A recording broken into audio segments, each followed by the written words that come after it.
Hello my dear aspirants, welcome to our YouTube channel Sri logics and tricks. Previous వీడియోస్లో జాతీయ ఉద్యమంలో భాగంగా అతి ముఖ్యమైన సంఘటనలు, సమావేశాలు అన్నింటి గురించి ఎక్స్ప్లెయిన్ చేయడం జరిగింది. వాటిని సమరైజ్ చేస్తూ డీటెయిల్డ్గా అర్థమయ్యేటట్లుగా ఎగ్జామ్ ప్యాటర్న్లో కన్ఫ్యూజ్ అవ్వకుండా గుర్తించే విధంగా నేను మరలా రూపొందించడం జరిగింది. మరి జాతీయ ఉద్యమంలో 1919వ సంవత్సరానికి చాలా ఇంపార్టెన్స్ ఉంది. చాలా ఇంపార్టెన్స్ ఉంది. 1919 అదే సంవత్సరంలో మాంటెగ్ చేమ్స్ఫోర్డ్ సంస్కరణలు ప్రవేశపెట్టడం జరిగింది. దాన్ని 1919 భారత ప్రభుత్వ చట్టం అని కూడా అంటాము.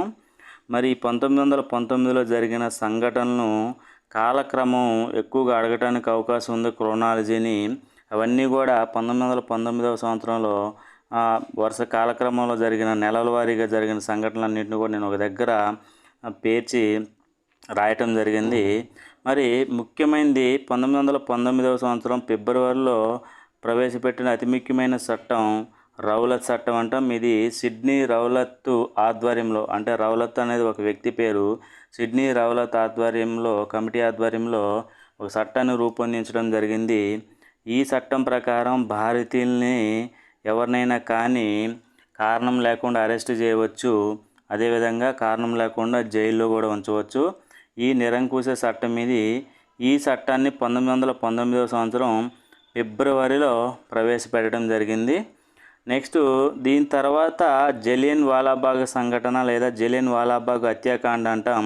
ఇది 1919వ సంవత్సరం ఏప్రిల్ 13న జరిగింది ఈ సంఘటన.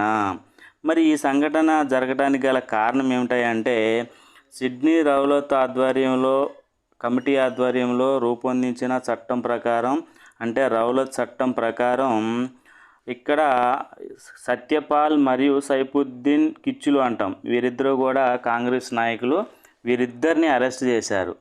ఈ అరెస్టుకు నిరసనగా పంజాబ్లోని జలియన్ వాలాబాగ్లో ప్రజలంతా కూడా ఒక సమావేశాన్ని, నిరసన తెలపడానికి ఒక సమావేశాన్ని జరపడం జరిగింది. ఆ సమావేశంలోనే జనరల్ డయర్ ఆధ్వర్యంలో మైకేల్ ఓ డయర్ కాల్పులు జరపడం జరిగింది. దీంతో దాదాపు 1000 మంది దాకా మరణించడం జరిగింది. దీనిని జలియన్ వాలాబాగ్ హత్యాకాండ అంటాం. ఇది ఏప్రిల్ 13న జరిగింది. అలా గుర్తుంచుకోండి. రౌలత్ చట్టం తర్వాతనే జలియన్ వాలాబాగ్ సంఘటన జరిగింది.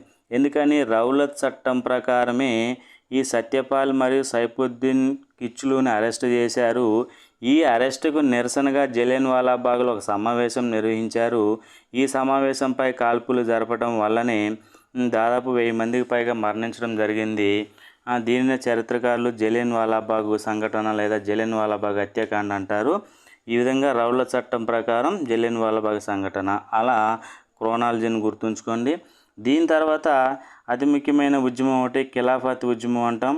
ఈ ఖిలాఫత్ ఉద్యమం 1919వ సంవత్సరంలోనే అక్టోబర్లో జరిగింది. ఇది అప్పుడు మొదటి ప్రపంచ యుద్ధం జరుగుతుంది. మొదటి ప్రపంచ యుద్ధంలో భాగంగా టర్కీ రాజు, బ్రిటన్ ఏం చేసిందంటే టర్కీ రాజు అయినా అదేవిధంగా సుల్తాన్ అంటాం, ఇతన్ని ఖలీఫా అంటాం. అంటే ప్రపంచంలోని ముస్లిం రాజ్యాలన్నింటికీ సంబంధించిన అధినేత టర్కీ రాజు, ఆయన్ని ఖలీఫాగా వ్యవహరిస్తారు. ఈయన అరెస్టుకు నిరసనగా ఖిలాఫత్ ఉద్యమం ప్రపంచవ్యాప్తంగా జరిగింది.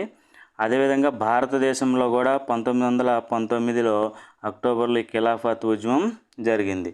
దీని తర్వాత మరొక సంఘటన లేదా సంస్కరణలు అంటాం, మాంటెగ్ చేమ్స్ఫోర్డ్ సంస్కరణలు ప్రవేశపెట్టారు 1919 డిసెంబర్లో. దీన్ని భారత ప్రభుత్వ చట్టం 1919 అని కూడా అంటాం. ఇక్కడ చూసినట్లయితే ఇవన్నీ కూడా నెలలు చూసినట్లయితే ఇక్కడ రౌలత్ చట్టం వచ్చేసి 1919, రౌలత్ చట్టం 1919 ఫిబ్రవరిలో ఉంది. జలియన్ వాలాబాగ్ హత్యాకాండ ఏప్రిల్లో ఉంది. ఖిలాఫత్ ఉద్యమం అక్టోబర్లో ఉంది. మాంటెగ్ చేమ్స్ఫోర్డ్ సంస్కరణలు డిసెంబర్లో ఉంది. వీటన్నింటినీ గుర్తించాం. కాలక్రమం లేదా క్రోనాలజీ చట్టం అడగవచ్చు.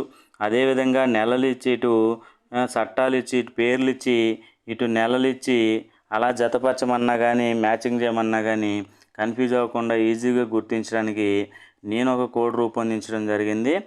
ఆ కోడే రాజా కీమా తింటావా, రాజా కీమా తింటావా అని మనం ఒక వాక్య రూపంలో కోడ్ను రూపొందించడం జరిగింది.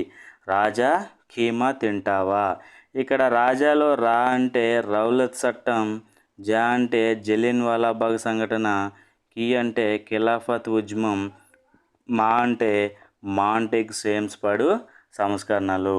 ఈ విధంగా 1919వ సంవత్సరంలో భారతదేశంలోని జాతీయ ఉద్యమంలో భాగంగా జరిగిన ముఖ్యమైన సంఘటనలు ఇవన్నీ కూడా ఒకే సంవత్సరంలో జరిగిన సంఘటనలు, అతి ముఖ్యమైన సంఘటనలు. ఇటు రౌలత్ చట్టం కావచ్చు, ఇటు జలియన్ వాలాబాగ్ సంఘటన కావచ్చు, అదేవిధంగా ఖిలాఫత్ ఉద్యమం కావచ్చు, మాంటెగ్ సేమ్స్ఫర్డ్ సంస్కరణలు కావచ్చు. అందుకని ఈ ఇయర్కి చాలా ప్రాధాన్యత ఉంది. 1919వ సంవత్సరం ఎగ్జామినర్ మనల్ని కన్ఫ్యూజ్ చేయడానికి ఎక్కువగా అవకాశం ఉంటుంది. ఎందుకంటే ఒకే సంవత్సరంలో జరిగిన వివిధ సంఘటనలు, సమావేశాలు కావున మనకి జతపరిచే రూపంలో, మ్యాచింగ్స్ రూపంలో అడగటానికి అవకాశం ఉంది. ఇటు చట్టం పేరు కానీ సంఘటన పేరు ఇచ్చి, అదేవిధంగా నెలల పేరు ఇచ్చినట్లయితే ఏ విధంగా అయినా మనం మ్యాచింగ్ చేయొచ్చు. మనం రూపొందించిన కోడ్ ఉంది కదా, రాజా కీమా తింటావని కోడ్ ఉన్నట్లయితే ఈజీగా గుర్తుంటుంది. ఇది రౌలత్ చట్టం ఫిబ్రవరి, అదేవిధంగా జలియన్ వాలాబాగ్ సంఘటన ఏప్రిల్, ఖిలాఫత్ ఉద్యమము అక్టోబరు, మాంటెగ్ సేమ్స్ఫర్డ్ సంస్కరణలో డిసెంబరు. ఈ విధంగా ఎట్లా ఇచ్చినా కానీ మనం ఆన్సర్ని ఈజీగా గుర్తించవచ్చు.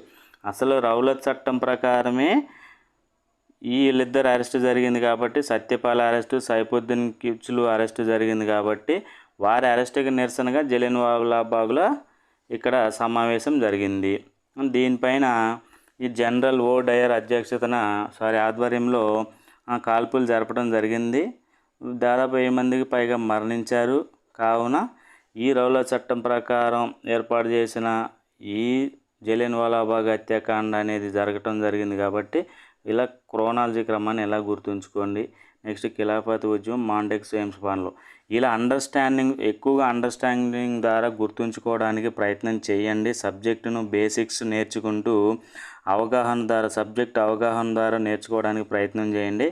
అప్పుడే ఈజీగా ఉంటుంది. లేకపోతే ఈ కోడ్ రూపొందిస్తాం కానీ ఒక్కోసారి కోడ్ మర్చిపోయినట్లయితే మనకు కన్ఫ్యూజ్ అయ్యే అవకాశం ఉంటుంది. మ్యాక్సిమం 90% ఎవరైనా కానీ సబ్జెక్టును అర్థం చేసుకుంటూ చదవటానికి ప్రయత్నం చేయండి. అలా చదివిన తర్వాత మాత్రమే ఈ కోడ్స్ని చదవండి. కోడ్స్ని 1కి 2 సార్లు చదివిన తర్వాత మరలా దాన్ని పేపర్ మీద పెన్నుతో రాయండి. అలా రాసినప్పుడు మాత్రమే మనకి గుర్తుంటుంది. లేకపోతే కోడ్స్ మర్చిపోయే అవకాశం ఉంది. ఈ కోర్సు కూడా చూసినట్లయితే ఏదైనా ఒక కీవర్డు లేదా ఏదైనా ఒక సంఘటన గుర్తుపెట్టుకొని దాని ఆధారంగా అటు వెనక వైపు కానీ ముందు కానీ ఏ విధంగానైనా మనం గుర్తుంచుకునేటట్లు నేర్చుకోవాలి. ఓకే ఫ్రెండ్స్, ఈ వీడియో నచ్చినట్లయితే లైక్ చేయండి, షేర్ చేయండి, సబ్స్క్రైబ్ చేయండి. మరిన్ని వీడియోస్ కోసం మన ఛానల్ని ఫాలో అవ్వండి. Okay friends, thank you very much.